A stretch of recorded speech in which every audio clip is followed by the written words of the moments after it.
Hello and welcome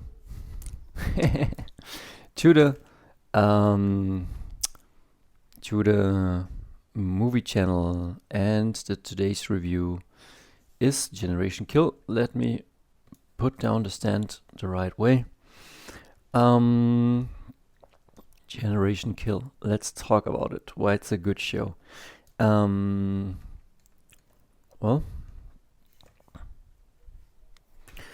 let me get to Generation Kill. I don't know when I watched it, but I was in movie school, and tomorrow I'm leaving for the Comic-Con, and I also make games and I do stuff. I'm a creative person, and I consider myself as a writer and observer of life. And Generation Kill is really important. Generation Kill, what's it about? I think I didn't rewatch it, but it is about the invasion, the second invasion, roughly 2003 or something like that, of Iraq, and we're following a platoon of U.S. Marines. I don't know the specifics, like what they are, but they're like the spearhead entering Iraq. And so, do I need that? Yeah, let's get it for a second. And so that's what it's kind of about. And it is a HBO miniseries, and it's important. I mean, I try to make this as short as possible. Just go freaking watch it. But we will come to the point why this is so outstanding.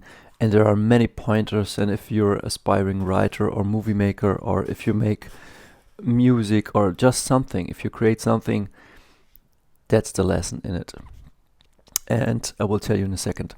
So far the story, there are Marines entering Iraq. They go from Kuwait up to towards Baghdad, and it's eight episodes, like a miniseries, and it's a bit like how do you call it? There was also a show which I probably will review, Band of Brothers, where that's about World War II, and they go in and Normandy and all of that stuff, and how they win the war. And this is similar, but it's also in a sense different, because like you're following these Marines, and that's where it gets good. I'm sorry that I'm all over the place, but there is an embedded reporter on the back seat of that Humvee, and in the front seat, he's private. I don't know what's its name, but it's a very funny guy. It's a very funny show. Like, it's very grim, dark, gritty. You will see terrible things. But this guy, I don't know what's his name, but you will love him. Like, he's the best of the show.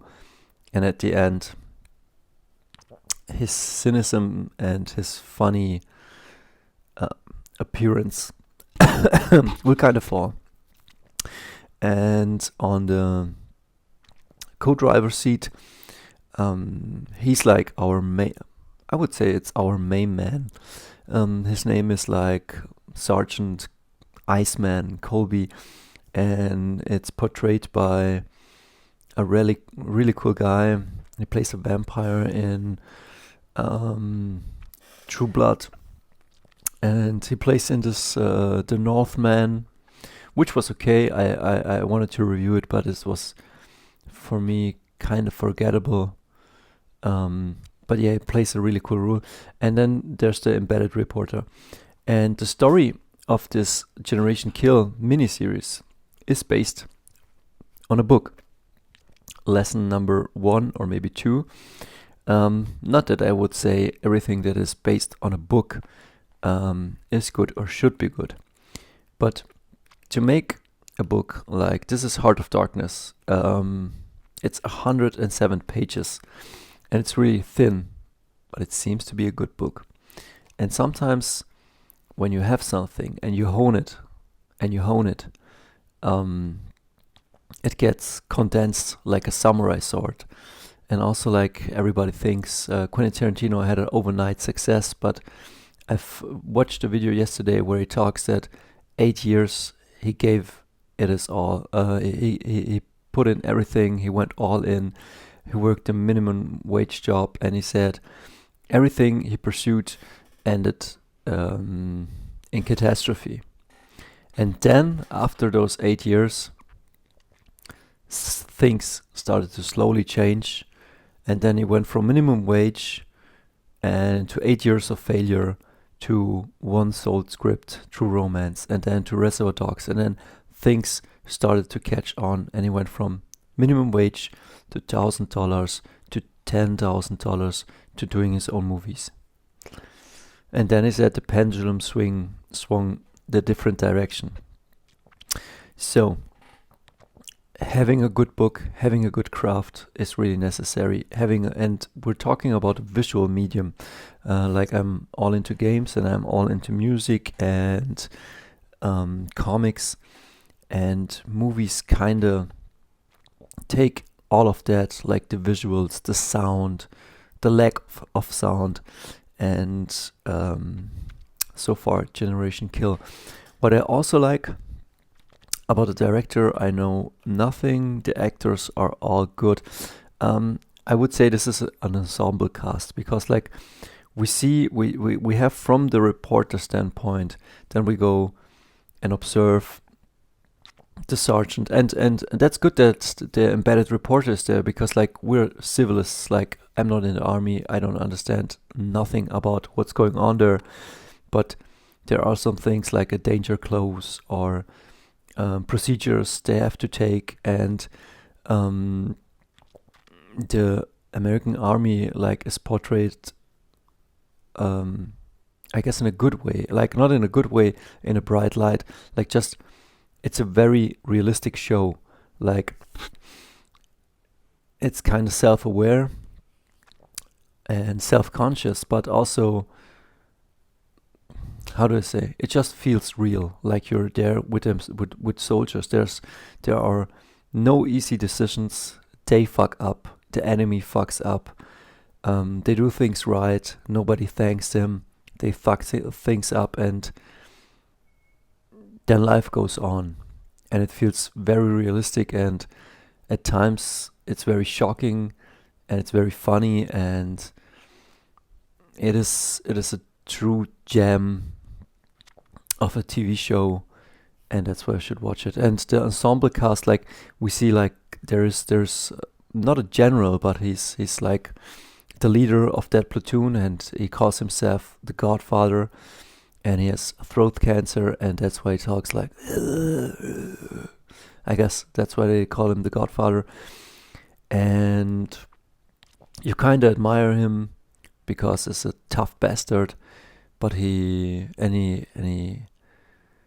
makes also good decisions. He's not a dumb person, but at sometimes you question what he's there for. Like if he's just there to compete or get his general's stripe, or if he's really there to rescue the country. Like it's good insight. Like I see those structures, like hierarchy structures. I worked for TV. I worked so many jobs. Like I worked grocery stores. I worked everywhere. I worked from the lowest to the highest place. You start to see patterns that the common workers are needed and do mostly the groundwork, and then up there you see them taking tough decisions, and if it all fits together, something beautiful happens. But sometimes life is messy, and that's also what this show is about, that war is messy. And yeah, just beautiful pictures. They sing a lot because sometimes it's boring sitting in that Humvee. sometimes nothing happens for days and hours, and then in a second everything turns, and then they have a shootout, and then all of a sudden it ends, and nothing happened, or somebody's dead. And yeah, visual, camera work, music, like I said, really beautiful. Um, just go watch it. What can I say?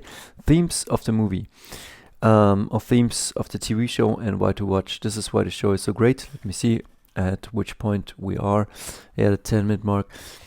Um, this is a perfectly shades of gray movie. Like, life ain't black and white. It has definitely some shades to it. And for a war miniseries, I would also or almost call it a war documentary. I don't know.